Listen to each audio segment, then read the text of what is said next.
15 நாளா சந்தோஷமா 15 நாளா சாமி கருத்து சாமி சொன்னது செஞ்சிருக்கிறா. நமக்கு பயங்கர குடத்தில் இருக்கிற அனுப்ப சொன்னோம் அனுப்பிட்டாடுறான்.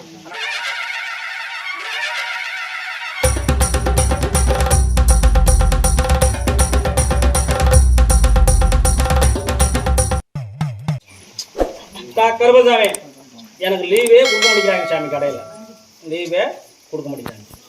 புரியுதா? பிரச்சனை மேலே பிரச்சனை ஆகுது. வேலை செய்வோம் உங்களுக்கு டார்ச்சர் சாமி, சரியான டார்ச்சர் சாமி. எப்படி சரியான டார்ச்சர் சாமி.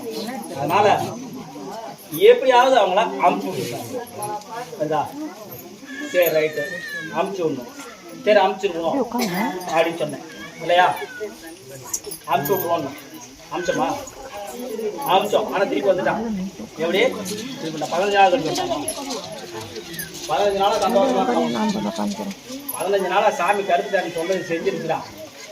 நமக்கு பயங்கர குடத்தில் இருக்கிற அனுப்ப சொன்னோம் அனுப்பிட்டாடுறான். ஆனால் 15 நாள் வேலைக்கு வந்துட்டாங்க. நமக்கு வந்து பயமா இருக்கு. நமக்கு வேலை இருக்குமா போயிருமா? இன்னொரு விஷயம் மன நிம்மதி இல்லை.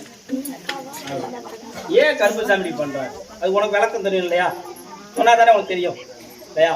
ஏன் சாமி நம்ம அப்படி பண்ணோம்? அப்படியா? ஓஹோ. புது ஆளுங்க வந்தா நிற்க மாட்டானுங்க. பழைய ஆளுங்கன்னா கொஞ்சம் பயந்துட்டு செய்வானுங்க. புது ஆளுங்க வந்து அதில் இந்த இடத்துல இருந்தால் நிற்க மாட்டாங்களாம். பழைய ஆளுங்கன்னா கொஞ்சம் பயந்துட்டு செய்வாங்களாம். உனக்கு 15 லீவு கேட்டியா இல்லையா? அதனால உள்ள விட்டுருக்கிறேன். உனக்கு வந்து இங்கே வந்துட்டு போன பிற்பாடு உனக்கு உடனே லீவ் கொடுத்தானா இல்லையா? அவன் இருக்கிறனால தான் உனக்கு லீவ் கொடுத்தாங்க இல்லையா? இப்போ நீ கிளம்புற அவனை அனுப்பிச்சிடுவோம். அனுப்பிச்சிடுவோமா? சரி ரைட்டு. வேற என்ன வேணும்? வீட்டில் பிரச்சனையாகும். இந்த குடி காசுல எல்லாமே கடனை கட்டி முதல்ல கொடுத்தாரு. என்ன வழி கொடுக்குறேன்? புரியுதா? புரியுதா?